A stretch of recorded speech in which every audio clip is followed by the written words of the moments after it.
بہت امپورٹنٹ بات یہ ہے کہ ہمارا یقین یہ ہونا چاہیے کہ جب اللہ ہماری مدد کرے گا تو پھر کوئی بھی ہم پہ غالب نہیں آ سکتا. ان ینصرکم اللہ فلا غالب لکم. اللہ نے قرآن میں یہ بتا دیا کہ اگر اللہ تمہاری مدد کرے تو پھر تم پہ کوئی غالب نہیں آ سکتا. لیکن اس کے ساتھ ساتھ پھر اللہ سبحانہ تعالیٰ نے اس کی فلپ سائڈ بھی بتائی. وَإِن يَخْذُلْكُمْ فَمَنْ ذَا الَّذِي يَنْصُرُكُم مِّن بَعْدِهِ. اللہ تعالیٰ کہتا ہے کہ اور اگر اللہ ہی تمہیں چھوڑ دے گا تو پھر اللہ کے سوا اور کون ہے جو تمہاری مدد کرے گا. یہاں پر ایک چیز بڑی امپورٹنٹ ہے اور پھر اس کے ساتھ بلکہ آگے ہم آیت کو مکمل کر لیتے ہیں. وَعَلَى اللَّهِ فَلْيَتَوَكَّلِ الْمُؤْمِنُونَ. اللہ سبحانہ تعالیٰ نے فرمایا کہ ایمان والوں کو اللہ پر ہی بھروسہ کرنا چاہیے. یعنی کہ اگر اللہ تمہاری مدد کرے گا تو پھر تم پہ کوئی غالب نہیں آ سکتا, اور اگر اللہ تمہیں چھوڑ دے گا تو تمہاری کوئی مدد نہیں کر سکتا. اور ایمان والوں کو اللہ پر ہی بھروسہ کرنا چاہیے. پھر انہوں نے خواب دیکھا, خواب کی انٹرپریٹیشن نکالی گئی بھی خواب کا مطلب کیا ہے. جی وہ اس کو بتایا گیا کہ بنی اسرائیل میں سے کوئی شخص پیدا ہوگا جو تمہاری سلطنت کو الٹا دے گا. اس نے کہا ٹھیک ہے. اس کا سولوشن اس نے یہ نکالا, اس کا مطلب یہ ہے کہ اب جو بھی لڑکے پیدا ہوں گے ان سب کو قتل کرنا شروع کر دو. قتل کا آفیشیل حکم آ گیا. لڑکے پیدا ہوتے تو ان کو ذبح کر دیا جایا کرتا تھا. یذبحون ابناءکم ویستحیون نساءکم. اللہ نے قرآن میں ذکر بھی کہ وہ تمہارے لڑکوں کو قتل کرتا تھا, ذبح کرتا تھا, تمہاری لڑکیوں کو چھوڑ دیتا تھا.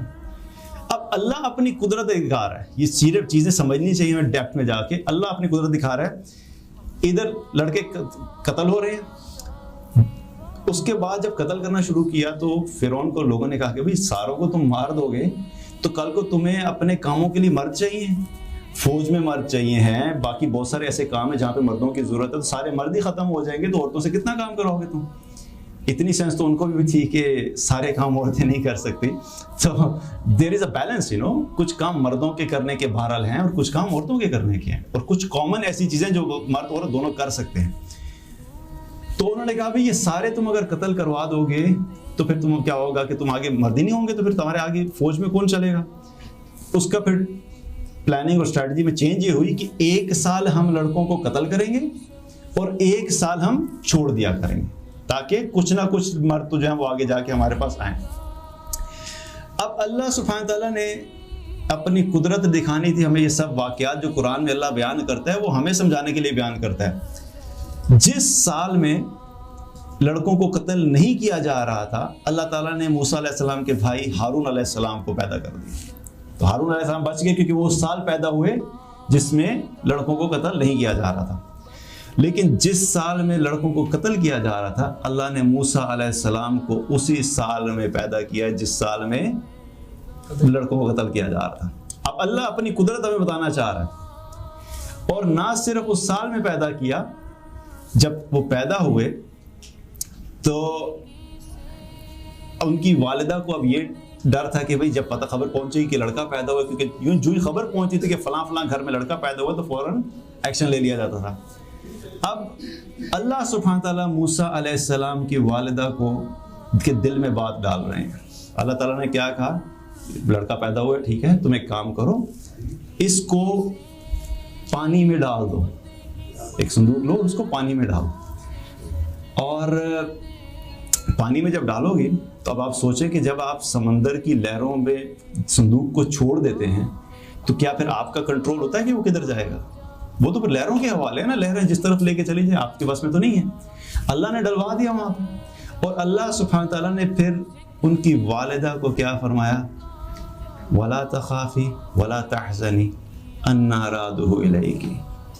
تم خوف مت کھاؤ, غم بھی مت کرو, میں اس کو دوبارہ تمہارے پاس لے کے واپس آؤں گا. یہ بچہ جو تم ڈال رہی ہو سمندر میں میں دوبارہ تمہارے پاس لے کر آؤں گا. اللہ نے ان کے دل میں ڈال دیا. اب وہاں سے موسیٰ علیہ السلام نکلے. ہونا یہ چاہیے تھا ہماری سوچ کے حساب سے کہ اگر اللہ بچانا چاہتا ہے ان کو تو بھی کسی دور کسی جو ہے وہ گاؤں کے پاس یا کسی آئی لینڈ کے پاس وہ جاتے جہاں پہ کسی کو پتہ نہ لگتا. اللہ نے جو ہے ان موجوں کو کہا بھیجا سیدھا فرعون کے محل میں.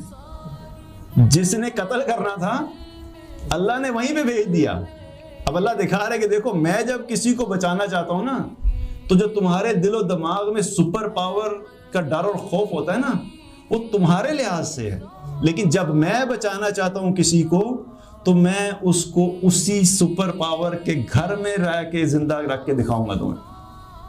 ابھی اللہ اپنی قدرت دکھا رہا ہے. تو یہ مقصد بتانے کا کیا ہے کہ وہ موسیٰ علیہ السلام بہرحال پھر وہاں پر رہے اور پھر بڑے ہوئے، وہ سب واقعہ آپ کو پتہ ہے. لیکن یہاں پہ بتانے کا مقصد یہ تھا کہ اللہ سبحانہ و تعالیٰ جب اللہ کی مدد کسی کے ساتھ ہوتی ہے تو وہی شخص یا وہی چیز جو اس کے لیے نقصان کا سبب بن سکتی ہے ہماری سوچ کے حساب سے، اللہ سبحانہ و تعالیٰ اسی کو اس کے لیے فائدے کی چیز بنا دیتا ہے.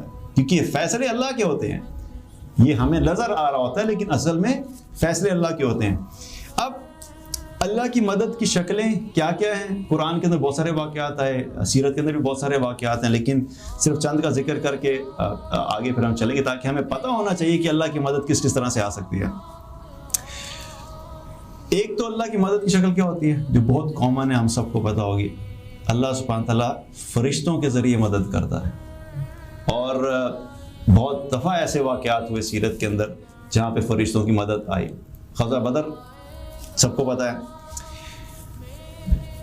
مسلمان جو ہیں وہ کفار کے سامنے مقابلے کے لیے پہنچے ہوئے ہیں. مسلمان کیا ہیں؟ 313 کا ایک معروف نمبر ہے لیکن 319 کا بھی فگر آتا ہے. دوسری طرف کفار ہیں وہ 1000 کی تعداد میں ہیں.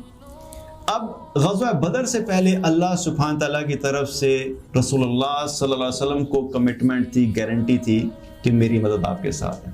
اللہ نے قرآن میں اس کا ذکر کیا، انی ممدکم بألف من الملائکۃ مردفین. آپ جائیں ان سے مقابلہ کریں، میں آپ کی مدد کے لیے 1000 فرشتے پے در پے آپ کی مدد کے لیے بھیجوں گا. یہ سٹارٹ ہونے سے پہلی کمٹمنٹ آ گئی تھی. Now you have to understand the psychology behind it. آپ کو میں ایگزامپل دیتا ہوں. آپ کو اگر میں یہ کہوں کہ بھی آپ اکیلے ہیں اور جاؤ جا کے فلاں جگہ پہ لوگوں سے مقابلہ کرو اور آگے 10 بندے کھڑے ہوئے ہیں اور آپ اکیلے ہیں، آپ جتنے مرضی طاقتور ہوں، جتنے مرضی چیتا چیمپئن ہو، لیکن 10 کو دیکھ کے اکیلے بندے کا کیا ہوگا؟ گھبرا جائیں گے نا. بندہ کہے میں نہیں مقابلہ کر سکتا. لیکن اگر میں آپ کو یہ کہوں کہ آپ یہاں پہ کھڑے ہو، سامنے 10 بندے ہیں، لیکن جو دیوار ہے نا، اس دیوار کے پیچھے تمہارے لیے 100 بندے کھڑے ہوئے ہیں. جب آپ کو پتا ہوگا کہ دیوار کے پیچھے 100 بندے آپ کی سپورٹ کے لیے کھڑے ہوئے تو آپ کا کانفیڈنس لیول کیسا ہوگا؟ ڈر لگے گا؟ نہیں لگے گا نا. کیونکہ اب آپ یہ نہیں دیکھ رہے کہ میرا مقابلہ 10 کے ساتھ ہے، 1 versus 10 نہیں دیکھ رہے. آپ دیکھ رہے 101 با مقابلہ 10. اللہ نے قرآن میں جو ہے وہ پہلے ہی کمٹمنٹ دے دی کہ میں آپ کی مدد کے لیے 1000 فرشتے بھیجوں گا پے در پے. پھر ایک جگہ پہ نمبر آتا ہے 3000 فرشتوں کا، پھر آتا ہے 5000 فرشتوں کا. تو یہ 1000 3000 5000 کا فگر کیوں ہے؟ یہ ایسے ہی ہے کہ اللہ سبحانہ تعالیٰ کی طرف سے ری انفورسمنٹ کی کمٹمنٹ ہے کہ اگر 1000 کم پڑ گئے نا تو ٹینشن نہیں لینی، 3000 ہیں. اگر اور ضرورت پڑے تو 5000 ہیں. اب یہاں پر دیکھا جائے تو اللہ سبحانہ تعالیٰ کو ان فرشتوں کے بھی بھیجنے کی کوئی ضرورت نہیں تھی. اللہ سبحانہ تعالیٰ بغیر فرشتوں کے ہی ان کو ختم کر سکتا تھا. لیکن چونکہ اللہ سبحانہ تعالیٰ نے اس دنیا میں کچھ اصول دیے ہیں، کچھ قوانین ہیں، کچھ طریقے ہیں اللہ کے، اللہ ہمیں وہ سکھانا چاہتا ہے کہ پروسیس وہی ہوگا. تم میدان میں اترو گے، تم ان کا سامنا کرو گے، تم اپنی اسٹریٹجی بناؤ گے، پلاننگ بناؤ گے، فیس کرو گے، اسی خوف اور پریشانی سے گزرو گے. چوٹ بھی لگے گی، غم بھی آئے گا، ٹینشن بھی آئے گی، سب پروسیس سے گزرنا ہوگا. لیکن یاد رکھو کہ بالآخر اللہ کی مدد تمہارے ساتھ ہے اور فتح تمہاری ہوگی. اور بدر کے اندر کیا ہوا تھا کہ غزوہ بدر میں صحابہ کہتے ہیں کہ ہم نے فرشتوں کے گھوڑوں کی بھی آواز سنی. بلکہ صحیح مسلم کی ایک روایت ہے جس میں اللہ کے نبی صلی اللہ علیہ وسلم کے پاس نے اس میں بیان فرمایا کہ ایک صحابی تھے، انہوں نے کہتے ہیں کہ میں ایک کافر کے پیچھے بھاگ رہا تھا، وہ مجھ سے آگے دوڑ رہا تھا، تو میں اس کو قتل کے لیے بھاگ رہا تھا. اتنے میں مجھے ایک گھوڑے کی آواز آئی، اور گھوڑے کی آواز آئی اور میں تھوڑا آگے گیا تو میں نے دیکھا وہ کافر گرا پڑا ہوا تھا، مرا ہوا تھا، اور اس کی باڈی جو تھی بالکل سبز ہو چکی تھی اور یوں لگ رہا تھا کہ کسی نے اس کو کوڑا مارا ہے جس کی وجہ سے اس کا سر جو ہے وہ پھٹ چکا تھا. تو جب یہ واقعہ ان صحابی نے نبی صلی اللہ علیہ وسلم کو سنایا تو آپ صلی اللہ علیہ وسلم نے فرمایا کہ ہاں وہ فرشتے تھے جو تیسرے آسمان سے تمہاری مدد کے لیے اللہ نے بھیجے تھے.